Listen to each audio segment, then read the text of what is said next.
Catherine Bickford, and we're going to make this beautiful talisman necklace. Catherine, this is so pretty, and it also has a lot of symbolic meaning behind it. It's really fun. So this has, of course, a bird in it because everything I do seems to have birds.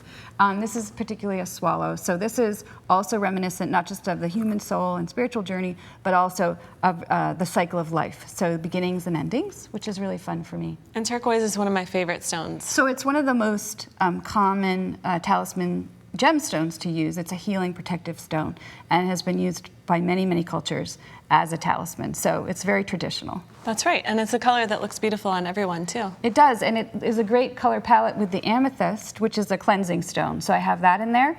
And then I also have some fun green elements. The veracite is there to open the heart. Oh, I love it. It's so pretty. Yeah. So you're going to show us also how to do some embossing. How do we get started? Because that's something that we haven't done a lot on our show. Oh, perfect. So this bird element was made with the embossing machine that I have over here. And basically what you do is take these awesome little brass components, and they have a black patina on them, and then you put them through the embossing machine so that they have texture on them. And how you accomplish that is you use these little texturizing folders. So I'm going to take the bird element, and I'm going to put him into the folder. And then when I fold that up, these edges will end up on the patina, on the metal piece itself. So then we put it through the folder. Can you run that through for me? Sure. Awesome. So you just crank the handle, and it's like a rolling mill. It presses down, two cylinders of steel press down on the whole folder, and it creates an awesome pattern on there. And at first you won't think it's really there because it's very dark. But that's the patina. So when you sand that patina away, you'll actually see the shiny brass underneath it. So it comes with a natural patina on it. But then we're going to enhance that by adding some colored patinas. And these are a little bit like nail polish. So it's a metal paint or patina. And we're going to do, of course, the amethyst and the turquoise color. And it's very simple to do. Did you have questions? Yeah, so those come in lots of different colors, and you could definitely coordinate them with whatever beads you're using. You absolutely can. The color palette in these is amazing, and it works really well for the type of color choices that we need to make symbolism. And you can also mix them, which I really think is fun. So I'm adding just a little, I shook them up, and I'm adding just a little bit of patina here. And then I'm going to mix it together, but I also try to blot them on sort of as solid colors. So I can get a mixed color, see that there? Got a little mix there. Pretty. And then I just blot it on. So you're really just highlighting the raised areas or getting it into the recessed areas? It's really just the recessed areas. So I'm going to go back after I've added the color with the sanding block. And I do this while it's a little bit wet. So I don't wait for it to completely dry, because if you wait for it to completely dry, it will actually cover up the shiny high parts too. So you can see sanding is a big part of this. So you put it on, and then you just go back and sand. And you could add layers and different colors in between as well. Yeah. And it's really fun. You can get very creative just with the painting. So that's how you do that. And I'm going to do one more sand, and then we'll move on to wire wrapping. Okay. Put it all together. So we use the several types of chain in this necklace, and that's part of the fun, is figuring out how to make the chain, go together with the different beads. Yeah, well, I like the way that you do. Also, you're using this kind of tonal palette with all of the earth tones of the gemstone colors, but that antique brass kind of reinforces that.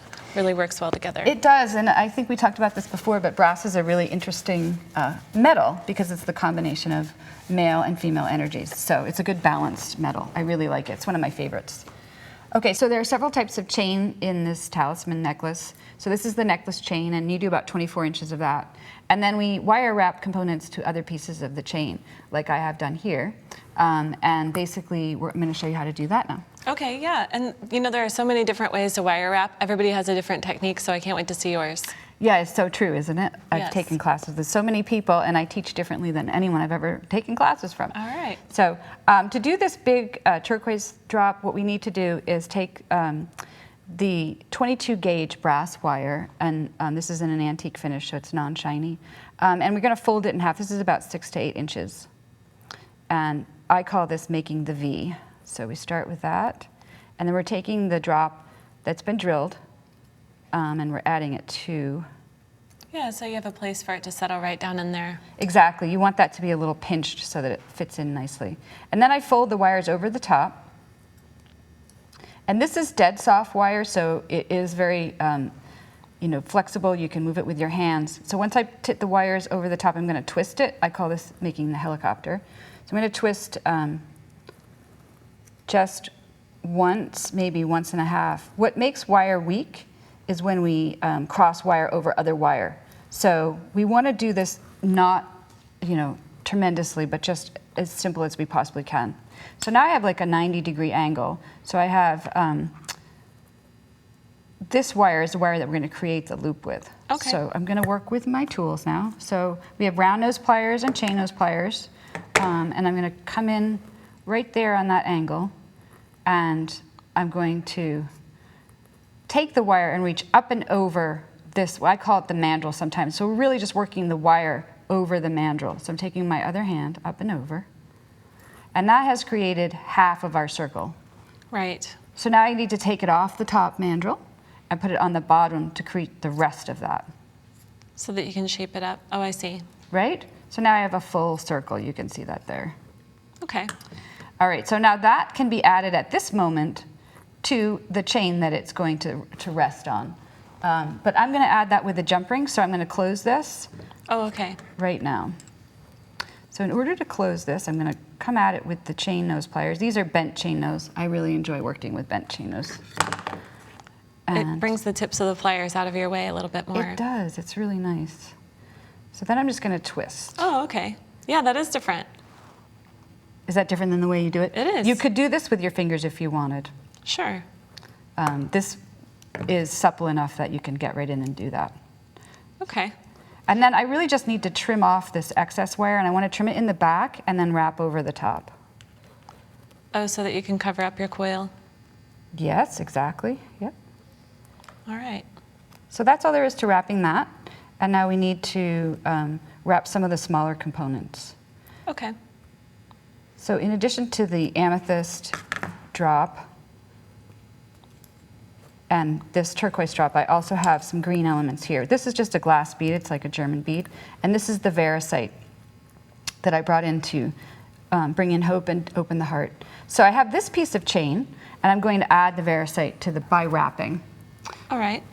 So how are we going to attach the bird? Okay, so we're doing pretty much the same thing with the bird. We have to wire wrap it. There's a little hole in his tail there. So we're going to do the same wire wrapping technique that I just did on the turquoise drop. All right. So we make the V. This will be good because you'll see my technique twice. And after you make the V, you drop in your piece, just like that. Great. And now we need to fold the wires over in different directions. So that way and that way. So anytime you wire wrap something with a drilled hole at the top, this is how you do it with the twisting the helicopter, like you said? Right. This is the basic, and then there's some more complicated things that I add to that top. So now I'm doing a twist, which I call the helicopter. And again, only once or maybe 1.5 times, not more than that. And then you want to end up with a 90-degree angle. And then we're going to sneak in there with the green round nose pliers. And what we do then is use the pliers, the round nose pliers, as sort of a mandrel to wrap the wire over the top. All right, making your circle. Right. And then I take out the top shank, put in the bottom shank, and wrap again. And that little loop will become the place where I connect. And in this case, we need to connect to the chain. So this piece of chain already has a wire wrapped component on it that's very similar to the way I'm wire wrapping this. And I have to add the bird before. So I've created the loop, but before I put the wrap underneath the loop, I have to add it to the chain. And that's super important, and we often forget to do that. Right. And we go, oh shoot, and then you have to start over. So when you do that, it just makes it a tiny bit more complicated wrapping. And all you have to do is take your round nose pliers, try to get this set up so you can see it well. And in this case, because I'm using that dead soft wire, I'm just going to wrap with my hands. So I'm going to wrap right around here.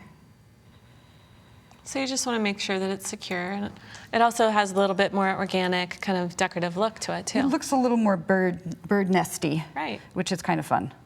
And what I want to make sure is that this loop here that I created is big enough that it fits over my chain. And then I can just trim off the excess pieces. So I just trim those off, which I'll do right now. I always trim in the back, and when you're trimming, hold the wire that you're trimming so you don't hurt someone else that's in the studio with you. Right. Let's take a look at the finished piece too. Okay. We'll also show how the pieces layer together when you're finished. Absolutely. So I just use a little bit of this chain so I can trim this off right here. And then I use jump rings to add the other components. So if you can move the purple thing, or purple amethyst aside, then I think we'll be able to see. There you go. Right, okay, so this is a single piece of chain, like I have here. And then I just added with a jump ring the drop that I created, as well as the amethyst drop. And then I hung it right in the middle. And then I added this piece as well, and another piece that I beaded and wire wrapped on. Let's take a look on the necklace too. If we move this out of the way here, then we can see the bird too behind and how it's attached with your 2 links of chain, and you've got your green beads here dangling on the head pins. This is such a lovely way of bringing this all together and really adding some meaning to your jewelry. Thank you so much, Catherine. Thank you, Katie. It's been great to be here.